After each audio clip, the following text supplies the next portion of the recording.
네, 안녕하세요. 오늘 중대부고 1학년 내신 대비 간담회 영어 과목을 담당하게 된 김희진이라고 합니다. 아마 어머니들께서는 많은 분들이 저를 처음 보실 것 같은데요. 제가 이제 2강에서는 올해 중대부고를 처음 하게 됐지만 중대부고 하면 제가 또 나름 인연이 깊은 학교들 중에 하나예요. 제가 대치에 처음 왔을 때 일한 영어 학원에서부터 중대부고를 맡았었고, 그 뒤로 이제 그 학원을 그만둔 후에도 중대부고 같은 경우 계속 팀 수업으로 좀 이렇게 진행을 했던 학교예요.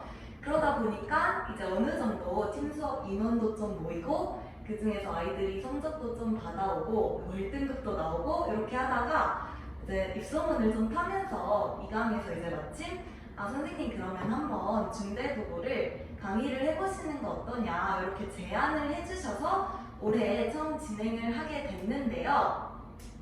제가 이제 제안을 받았을 때 약간 좀 망설였던 것 중에 하나는 왜 하필 중대부고? 이제 중대부고 하면요, 영어 내신이 굉장히 까다롭고 변동폭도 심하고 아이들이 대비하기도 굉장히 힘들어하는 그런 학교들 중에 하나거든요.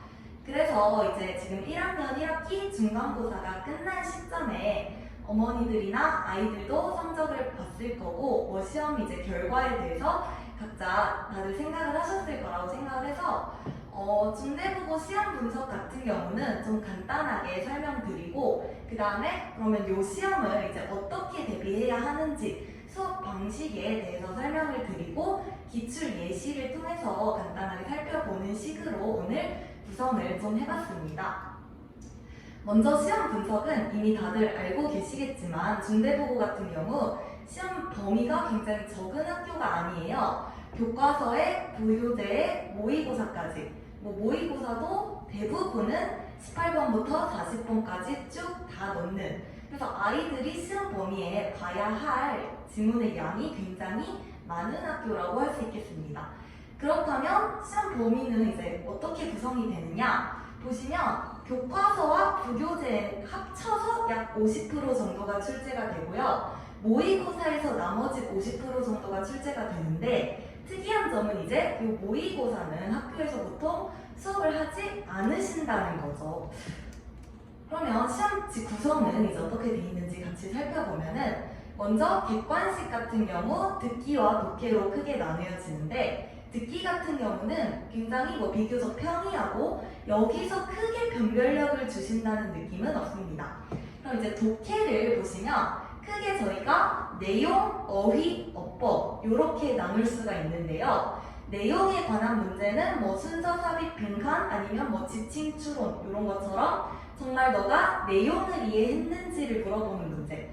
근데 여기서 약간 특별한 케이스가 보통 대부분의 학교는 이제 내용 문제다 하면 정말 그 시험 범위에 있는 지문들 내에서 선생님들이 문제를 만드시는데 중대국어 같은 경우는요, 본문 외에 그 지문에 이제 원문이나 아니면 외부 지문을 추가하셔서 선생님들이 출제를 하십니다.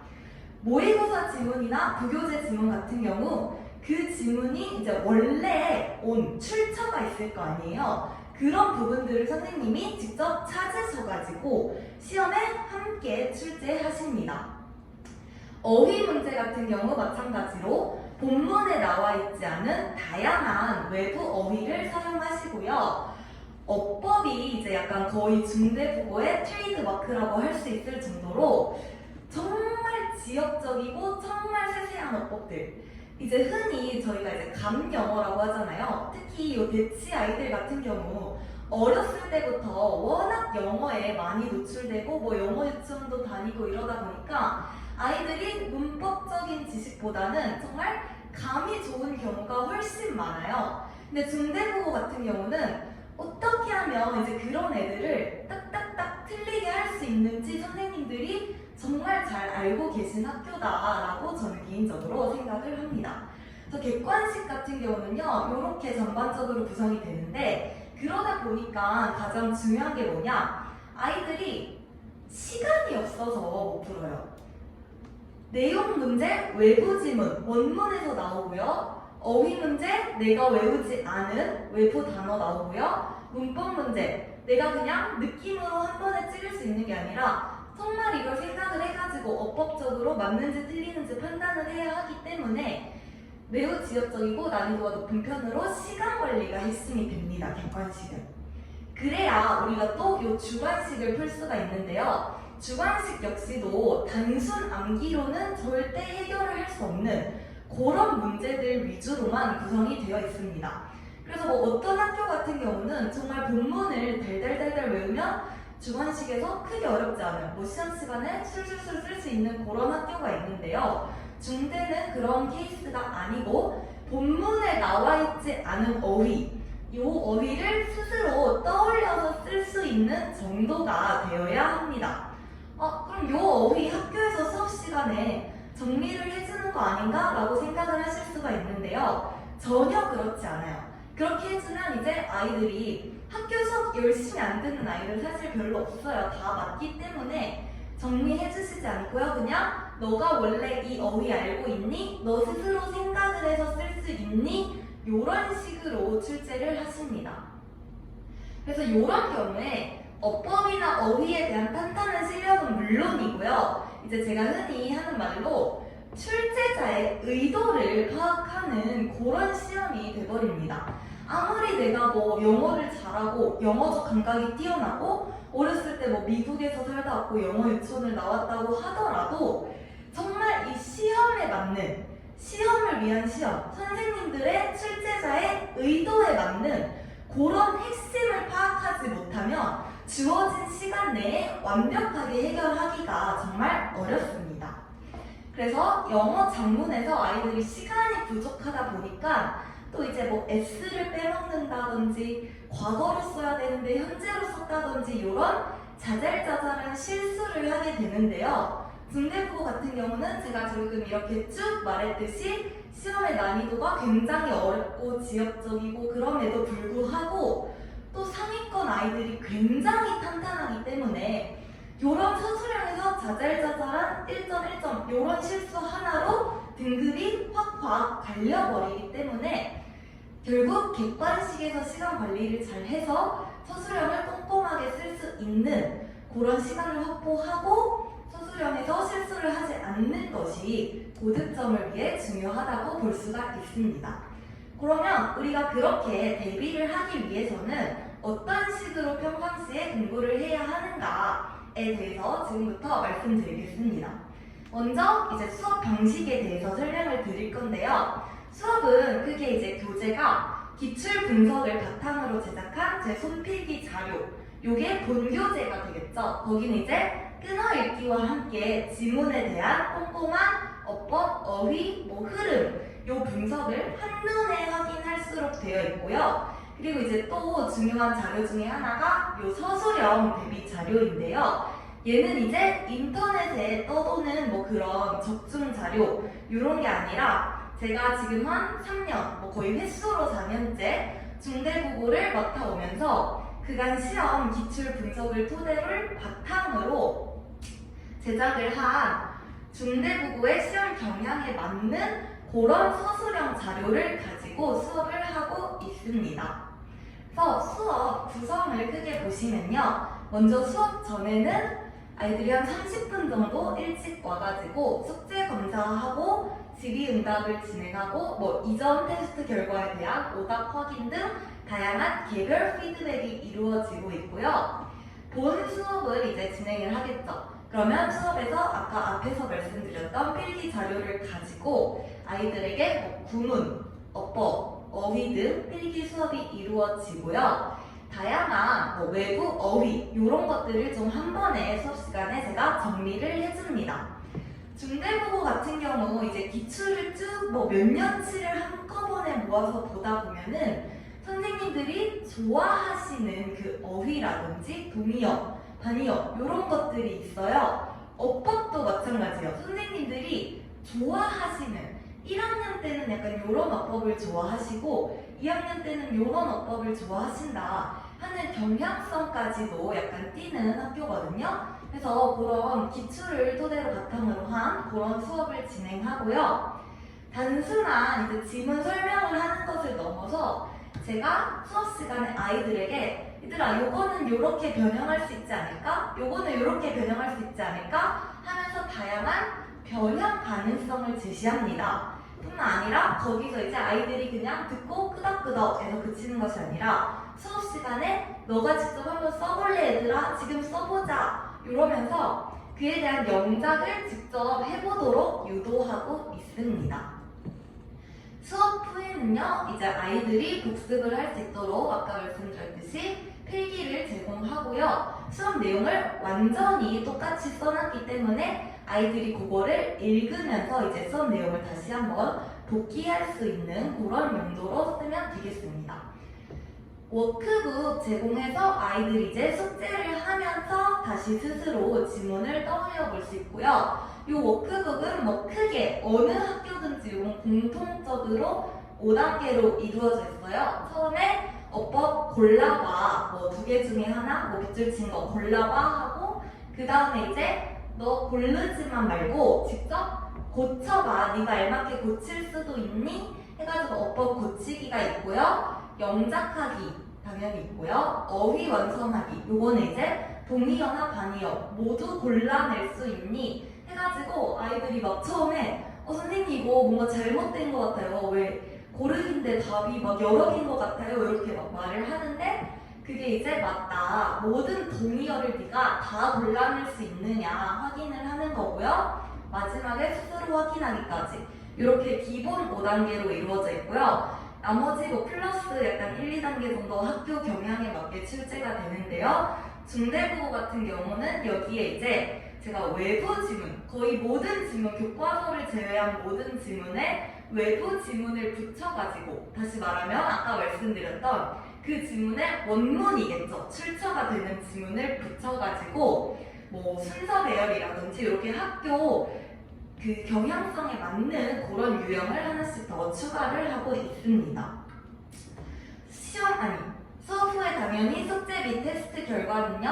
간단한 개별 코멘트와 함께 모든 학부모님들께 문자로 발송드리고요. 이제 영어가 아이들이 뭐 국어, 수학, 과학 이런 거에 밀려서 보통 주 1회로 진행을 하다 보니까 다음 시간에 왔을 때 전 시간 내용을 모두 까먹어 버리는 경우가 굉장히 흔해요, 은근히. 그래서 제가 고안을 한 것 중에 하나가 요즘 보시면 이제 뭐 구글 설문지라든지 네이버 폼 이런 식으로 해서 온라인에 설문지 플랫폼 같은 게 많이 있어요. 그거를 제가 이제 시험지로 활용을 해가지고 온라인 시험을 주 1, 2회 정도 매주 치고 있습니다. 아이들이 등원을 하지 않을 때에도 평상시에 복습이 되고 있는지를 확인하기 위해서 온라인 시험을 진행하고 있고요. 별도로 이제 수업과는 별개로 주 1회 무료 클리닉을 실시하고 있는데요.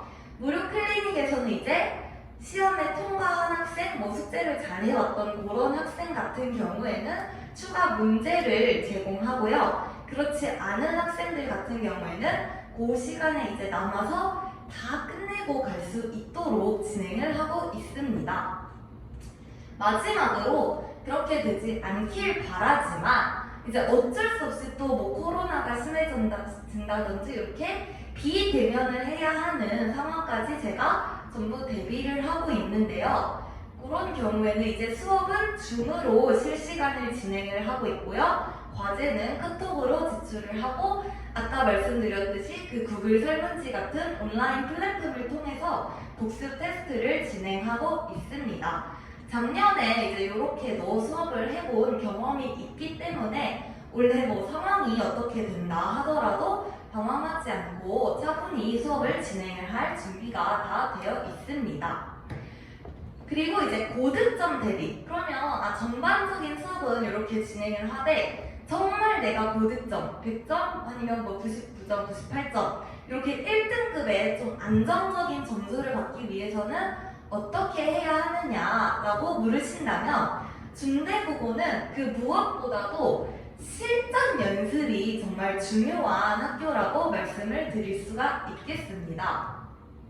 앞에서 계속 말씀드렸듯이 본문 외에 외부 지문 출제하시고요. 정말 지역적인 어법 어휘로 인해 결국 근본적으로 영어 실력이 좋은 학생들이 잘 볼 수밖에 없는 학교긴 한데요. 거기서 그럼 이제 영어 실력이 좋은 애들은 많아요.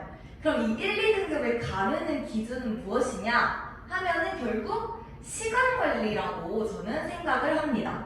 사실 애들이 이제 틀려온 걸 보면은 정말 얘가 이걸 몰라서 틀렸겠구나 싶은 문제는 많이 없는데 이제 애들한테 물어보면 체감 난이도가 정말 높다고 해요. 시험이라는 그 한정된 시간 속에서 내가 정말 많은 문제들을 빠르게 봐야 하기 때문에 이런 실전 연습, 평상시에 시간을 재고 중대국어 스타일의 시험 문제, 중대국어 시험 난이도 정도의 난이도를 많이 풀어보지 않으면 현장에서 느끼는 난이도가 상당하다고 합니다. 그래서 저는요, 이런 실전 모의고사를 시험 직전에 2, 3회 정도 무조건 진행을 꼭 하고 있고요. 그 모의고사는 이제 중대국어 스타일처럼 10개 정도의 선지를 막 한 번에 주고 그걸 한 문제로 만들어서 뭐 빠르고 정확하게 답을 찾을 수 있는지 이런 문제들로 구성이 되어 있습니다. 또한 서술형 같은 경우도 이제 단순한 어법 변형을 넘어서 선생님들이 내용적으로 변형을 하기도 하세요. 또 그런 방면까지 고려하면서 좀 지문을 많이 변형한 그런 문제들을 가지고 실전처럼 시간을 재고 시험을 치면서 연습을 많이 하고 있습니다. 기출 문제 몇 개 같이 살펴보려고 제가 가져왔는데요. 요게 이제 중대국어 실제 기출 문제예요. 보시면 지금 선지가 뭐 A, B, C 이렇게 있고 밑줄이 있고 또 틀린 거 찾을 수 있니? 이렇게 물어보는 전형적인 어휘 문제예요. 그러면 이런 거 그냥 수능형 스타일이기도 하고 아이들이 이런 거 그냥 뭐 쉽게 풀 수 있는 거 아닌가? 라고 생각을 하겠지만요. 자세히 보시면 여기 선지가 A, B, C, D, E 5개가 있고요. 밑에 또 다른 지문에 A, B, C, D, E 5개가 있어요. 근데 요 두 세트가 한 문제예요. 다시 말하면 10개의 선지를 보고 겨우 한 문제를 풀어야 하는 건데요. 그러다 보니까 애들이 시간이 부족한 거죠. 이걸 지금 막 다 읽고 생각하기에는. 그러면 어떻게 풀어야 하느냐? 사실 이미 이 지문 첫 줄을 보자마자 이 지문의 주제, 핵심, 말하고자 하는 내용 머릿속에 떠올라야 하고요. 시험 시간에는 얘를 지금 읽고 있는 게 아니라 스캔해가면서 눈으로 단어를 쭉쭉쭉쭉쭉 봐가면서 주제와 반대되는, 튀는 그런 어휘에 그냥 딱 답을 찍고 넘어가는 식으로 풀어야 시간 관리가 됩니다. 그러려면 평상시에 내가 요 지문의 단어 포인트가 어디인지를 알고 있어야겠죠. 그래야 그 포인트 위주로 딱딱딱딱 볼 수가 있기 때문에 평소에 주요 어휘 포인트를 알고 그 부분에 나올 수 있는 동의어, 유의어, 반의어를 정리를 해놔야 합니다. 두 번째 예시로도 제가 이제 한번 서술형을 가져와 봤는데요. 보시면 밑줄 친 댐이 의미하는 바를 내자에서 10단어, 본문에 있는 단어만을 이용하여 완성하시오 라는 이것도 전형적인 서술형 스타일이에요. 밑줄 친 부분이 의미하는 바 이런 거. 그러면 이제 지문에 있는 지시 요약 표현의 의미를 쓰도록 하는 문제인데요. 얘도 마찬가지로 내용 이해는 기본이고 그를 바탕으로 한 영작 실력, 어법 실력을 한 번에 물어볼 수 있는 문제이기 때문에 선생님들이 좋아하시는 문제입니다. 그럼 얘는 어떻게 공부해야 하느냐? 평소에 지문을 깊고 꼼꼼하게 이해하는 건 기본이고요. 뿐만 아니라 이런 표현들, 지문을 읽다가 then이라든지 this라든지 it이라든지 이런 지시사, 요약 이런 표현들이 나왔을 때 그거를 자기가 자기 말로 한번 요약을 해보고 설명을 해보는 연습이 중요합니다. 대부분의 아이들 그냥 지문 내용 대충 이해하고 끄덕끄덕하고 자기가 다 이해했다고 생각을 하는데요. 요거를 이제 평소에 자기 말로 이해를 해본 학생과 그냥 나 이해했어 하고 시험에 가면 쓸 수 있겠지 라고 생각을 한 학생은요, 물론 시간만 주면 둘 다 쓸 수도 있고 뭐 둘 다 이해를 했을 수도 있는데요, 시험 시간 안에 급하게 서술형을 써야 할 때는요, 평소에 자기 말로 해보지 않은 학생들은요, 빠르게 써내려가기가 굉장히 어렵습니다. 그래서 실전에서는요, 결국 얘를 그 시간에 생각하는 것이 아니라 이미 평상시에 머릿속에 다 들어와 있어야 하고요, 지문의 내용이 있어야 하고 그 댐이 가리키는 것도 자기가 시험을 공부하면서 봐뒀어야 하는 부분이고요, 그 기억나는 것을 바탕으로 지문에 나온 핵심 키워드를 활용하여 어법에 주의하면서 빠르게 작성이 좀 이루어져야 합니다. 오늘 제가 준비한 내용은 여기까지이고요. 정리하자면 중대국어 같은 경우 객관식과 주관식 모두 좀 선생님들이 힘을 많이 주시는 학교라고 볼 수가 있어요. 보통 객관식에 좀 힘을 주면 서술형을 힘을 빼시고, 서술형에 힘을 주시면 객관식에 힘을 빼시고, 요렇게 좀 그래도 완급 조절을 하는 학교가 많은데, 중대국어 같은 경우는 둘 다 같이 힘을 빡 줘버린다거나 아니면 뭐 정말 둘 다 힘을 빼버려서 이렇게 변동성이 크기도 하고 워낙 변수가 많기도 하고, 그 와중에 또 애들 컷은 항상 뭐 100점, 99점, 98점 이런 식으로 해서 굉장히 좀 대비가 힘든 학교인데요. 평상시에 공부를 할 때 좀 꼼꼼히 외부 어휘나 외부 지문들 이런 것까지 다 챙겨가면서 꼼꼼히 대비를 하고 시간을 줘서 푸는 연습, 그런 거를 좀 많이 하면 굉장히 도움이 되는 학교라고 할 수가 있겠습니다. 오늘 제가 준비한 내용 여기까지이고요. 들어주셔서 감사합니다.